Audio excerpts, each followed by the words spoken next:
Connection established.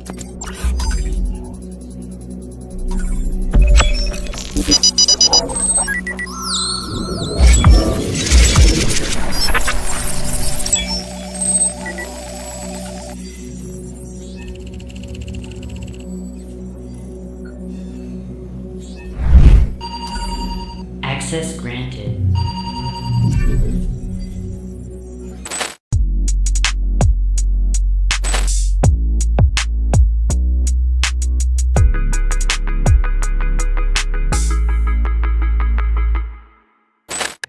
Assalamualaikum warahmatullahi wabarakatuh.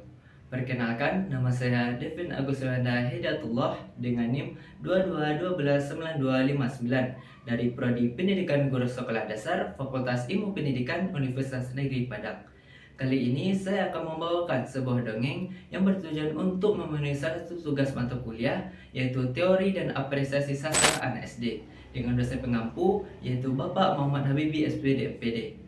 Dongeng yang akan saya bawakan kali ini yang berjudul yaitu Legenda Bujang Bungkuk. Selamat menyaksikan.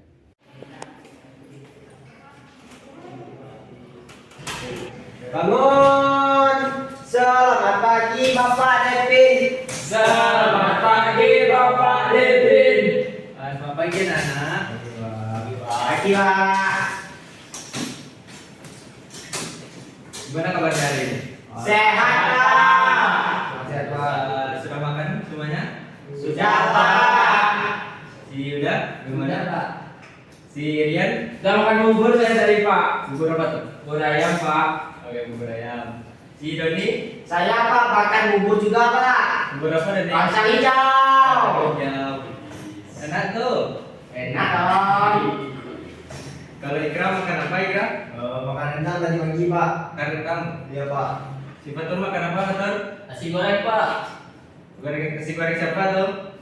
Nasi goreng dibuatin mama Pak. Wah, dua tim mama ya. Yoi.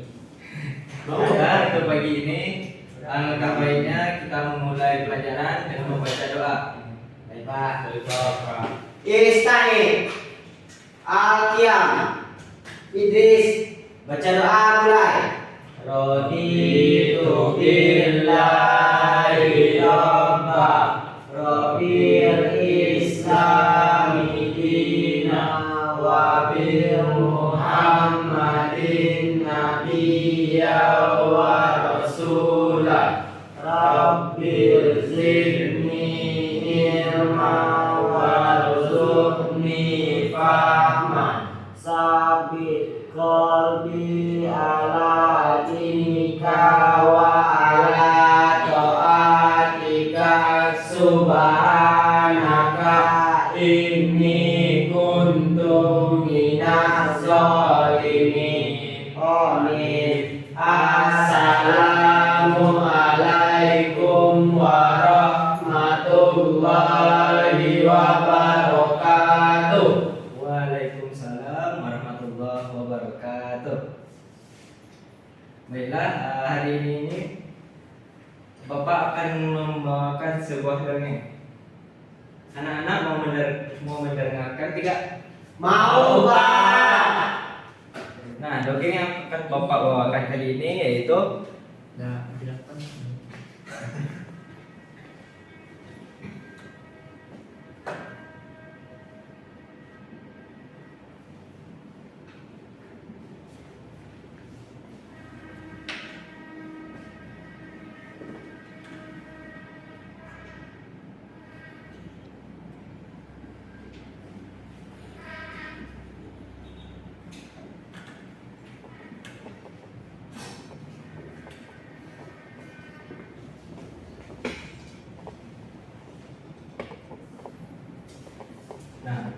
Legenda Bujang Bungkuk. Sebelumnya anak-anak Bapak telah tahu apa itu legenda Bujang Bungkuk? Belum Pak. Nah, pas kali Bapak akan menceritakan sebuah dongeng mengenai legenda Bujang Bungkuk. Yang awalnya itu berawal dari sebuah hutan, tepatnya itu di daerah Jambi. terdengar suara kicauan burung yang saling bertaut-tautan. Dan sesekali juga terdengar suara kapak yang sedang membelah kayu. Nah, berarti di hutan itu terdapat orang sedang membelah kayu. Baiklah. Nah, orang tersebut kita beri nama si Bujang Buku. Nah, Bujang Buku ini merupakan sebuah julukan yang diberikan kepada seorang pemuda. Pemuda ini yang memiliki ukuran tubuhnya pendek dan memiliki badannya itu sedikit bungkuk. Nah, Bujang Bungkuk ini terkenal dengan sifatnya yang ramah dan suka menolong orang, dan juga ia sangat rajin dalam bekerja, dan istimewanya sekali ia sangat pandai dalam hal pengobatan. Nah, setiap harinya ia pergi ke hutan untuk mencari kayu, tepatnya itu mencari kayu bakar untuk kebutuhan ibunya dalam memasak. Ketika di sore harinya, Bujang Bungkuk pun kembali ke rumahnya. Di pertengahan jalan, dia berjumpa dengan seorang nenek. Nah, nenek tersebut merupakan tetangganya di Bujang Bungkuk. Lalu Bujang Bungkuk berkata, "Hai Nek, hai juga Bujang, kebetulan sekali hari-hari ini tenggorokan nenek sedikit agak tidak enak. Apakah kamu ada obatnya, Bujang?" "Wah, kebetulan sekali nenek. Aku tadi ketika mencari kayu bakar, dan kebetulan aku menemukan ini." Anak-anak, ya, tahu ini apa? Tidak, Pak. Tahu Pak. Apa toh? Daun Pak. Nah, daun. Nah, ketika itu Bujang ini memberikan daun kepada nenek tersebut, dan Bujang pun berkata, "Nek, rebuslah daun ini dan minumlah airnya 3 kali sehari." Lalu Bujang memberikan daun ini kepada neneknya, dan nenek tersebut berterima kasih kepada Bujang dan mengatakan, "Bujang, kamu sungguh baik hati." "Terima kasih Nek," kata Bujang. "Aku pulang dulu ya Nek, semoga cepat sembuh." Apa kata neneknya? "Ya Bujang, hati-hati jalan." Setelah itu Bujang Bungkuk pun tiba di rumahnya. Nah, sampainya di rumah, Bujang Bungkuk pun berkata, "Ma, aku udah pulang." Apa kata ibu Bujang? "Iya nak, letakkan saja kayu bakar itu di dalam. Mak sedang masak nasi gemuk untuk kita makan nanti." "Iya Ma," kata Bujang. "Aromanya saya cium dari luar." Terus tidak jauh dari keberadaan rumah Bujang, tinggallah seorang juragan yang kaya yang bernama Juragan Ali. Nah, Juragan Ali ini memiliki seorang putri, dan pada hari ini putri ini menderita sebuah penyakit yang sangat sulit untuk diobati. Juragan Ali pun telah mendatangkan berbagai tabib untuk mengobati putrinya ini, namun tidak satu pun tabib yang bisa mengobati putrinya tersebut. Setiap malam putrinya itu sering berteriak-teriak seperti orang kesurupan. Namun pada pagi harinya dan siang harinya pun putrinya itu kembali dalam keadaan normal. Setelah beberapa bulan, dengan kondisi putrinya tersebut, Juragan Ali pun mengadakan sebuah sayembara, yang mana sayembara ini berisi barang siapa saja yang bisa menyembuhkan putriku, maka dia akan mendapatkan hadiah. Jika ia itu seorang itu perempuan, maka dia akan menjadikan anak, dan jika ia itu laki-laki yang tua, maka akan memberikan sebagian dari kekayaanku. Dan jika ia itu seorang pemuda, maka akan kunikahkan dengan anakku dan sekaligus mendapatkan separuh dari kekayaanku. Dengan mengadakan sayembara tersebut, Juragan Ali pun mengumpulkan orang-orang di berbagai tempat. Sayembara itu didengar oleh orang-orang yang diundang oleh Juragan Ali. Nah, mereka itu saling memberikan pendapat satu sama lain. Ada yang berkata, bagus sekali. Kalau jika aku berhasil memenangkan sayembara itu, mungkin aku bisa menikahi putri yang sangat cantik itu. Dan ada juga laki-laki tua yang berkata, Bagus kan? Bagus juga ya. Kalau aku berhasil, aku bisa mendapatkan sebagian hartanya untuk mencukupi kebutuhan anak dan cucu. Setelah beberapa bulan berlalu, tidak ada seorang pun yang bisa mengobati putrinya tersebut. Dan kabar sembara itu pun terdengar sampai ke rumah bujang buku ini. Lalu ibu dari bujang buku ini memberitahu kepada bujang buku bahwa sang juragan Ali mengadakan sayembara yang hadiahnya sangat luar biasa. Lalu bujang buku ini pun agak sedikit menolak karena ia tidak mengharapkan hadiah yang diberikan oleh juragan Ali itu, karena ia mau mengobati orang lain tanpa mengharapkan hadiah. Seiring berjalannya waktu, tidak ada orang yang bisa mengobati putrinya tersebut, dan akhirnya pun bujang buku ini datang ke rumah si juragan Ali. Ketika bujang buku ini datang ke rumah si juragan Ali pun berkata, bujang buku, sudah lama tidak ketemu. Kemana aja kamu selama ini? Apa kata bujang buku? Maaf juragan, saya akhir-akhir ini sedang membantu emak. Terus kata juragan Ali, apakah kamu bisa mengobati putriku? Apa kata bujang buku? Akan saya coba periksa dulu kondisinya juragan. Saya akan usahakan dengan usaha saya. Terus bujang buku pun memeriksa kondisi dari sang putri dari juragan Ali tadi. Ketika diperiksa, bujang buku pun berkata, tatapannya kosong, sepertinya dia terkena sihir yang sangat kuat. Nah, ketika itu bujang pun memberitahu kepada juragan Ali bahwa putrinya itu terkena sihir yang sangat kuat, sehingga para tabib pun sulit untuk mengobati putrinya tadi. Kemudian bujang buku pun berkata, akan saya coba juragan. Saya akan menyuruh teman saya untuk mengantarkan obat yang akan bisa mengobati tuan putri.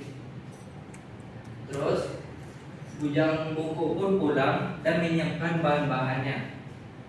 Keesokan harinya, teman bujang pun membawa obat yang diberikan oleh bujang buku kepada juragan Ali.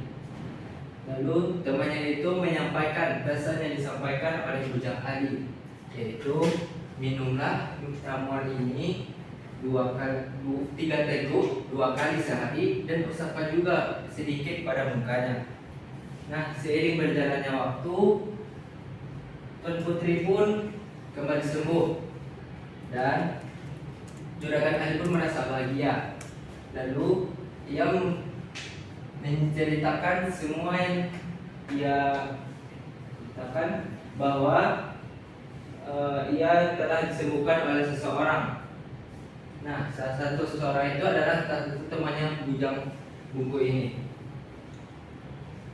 Keesokannya, juragan Ali ini mendatangkan temannya bujang buku, dan sesuai dari kesepakatan juragan Ali tadi, bahwa siapa yang bisa menyembuhkan putri dari putrinya, maka akan mendapatkan hadiah. Nah, jika ia bermuda, maka ia akan dinikahkan oleh putrinya. Kebetulan temannya itu bujang buku pun adalah seorang pemuda. Pak, Ya, misalkan kalau pakai kakek, permainannya gimana Pak? kalau kakek itu pemenangnya cuma diberi hadiah sebagai dari hartanya. Kalau dia pemuda, baru dia dinikahkan dan dia mendapatkan sebagian hartanya juga. Oh, gitu ya Pak. Oke, bisa dalilkan? Secara Oke, baik. Sesuai kesepakatan dari juragan Ali tadi, bahwa pemuda dari teman bujang buku ini akan dinikahkan dengan putri yang juragan Ali.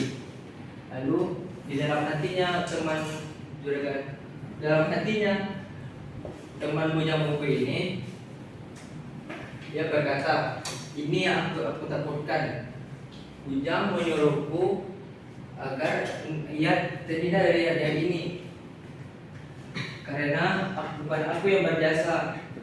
Terus teman bujang ini memberitahu hal yang sebenarnya, bahwa ia hanya disuruh untuk membawakan obat yang diberikan oleh bujang tadi, bukan ialah membuat obat tersebut. Lalu sang juragan Ali itu menyuruh bahwa bujang buku ini ke rumah juragan Ali. Sesampainya bujang buku ini ke rumah Ali, lalu ia meminta maaf bahwasanya ia tidak mengaku jika ia tidak membuat obat ini.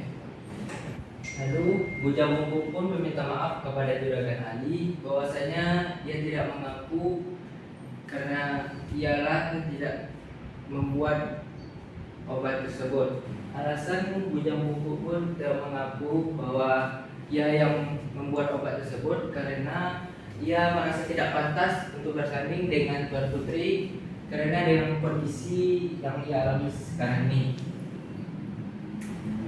Terus kata sang putri, "Mengapa pula kamu tidak pantas? Karena aku memandang orang bukan melalui fisiknya, tapi melalui akhlaknya." Juragan Ali pun memberitahu bahwa besoknya akan mempersiapkan pernikahan untuk bujang buku dan Tuan Putrinya. Dan keesokannya acara pernikahan bujang buku dan Tuan Putri pun dilaksanakan. Dan akhirnya pun mereka menikah dan hidup bahagia. Nah, dari cerita dongeng yang Bapak jelaskan tadi, siapa dari anak-anak Bapak yang bisa menyampaikan amanat dari cerita tersebut? Saya, Pak. Ya, baik, Kera. Amanat dari legenda bujang buku ini saya ambil, Pak. Jangan memandang orang dari fisiknya, Pak. Nah, benar sekali. Kita itu tidak boleh memandang orang dari fisiknya, Ya, Pak, betul, Pak. Melainkan kita harus memandang orang itu bukan dari fisiknya saja, tetapi dari akhlaknya. Iya, Pak. Walaupun dia memiliki badan misalnya seperti bujang buku ini yang memiliki badan yang sedikit pendek dan sedikit bungkuk, namun dia memiliki akhlak yang sangat baik dan juga ramah dan juga suka menolong orang. Baik, Jangan memandang orang dengan sebelah mata, Pak. Itu ibaratnya, Pak. nah itu bagus. Pintar itu, Pak. Oke, baik, selanjutnya ada yang Pak. Baik, kepada Betul. Menurut saya Pak, dari cerita yang Bapak bicarakan tadi, amanah yang bisa saya ambil yaitu kita harus saling tolong menolong Pak. Nah, bagus sekali. Nah, kita harus saling tolong menolong. Benar yang apa dikatakan oleh Fatur, kita harus tolong menolong orang lain. Jika kita memiliki kelebihan, seperti yang dari cerita tadi, itu bujang buku yang memiliki kelebihan bisa mengobati orang yang sakit. Nah, itu anak Bapak harus contoh dalam kehidupan sehari-hari. Baiklah, mungkin sekian yang dapat Bapak sampaikan. Mohon maaf jika ada kesalahan. Bapak akhiri dengan wassalamualaikum warahmatullahi wabarakatuh. Waalaikumsalam.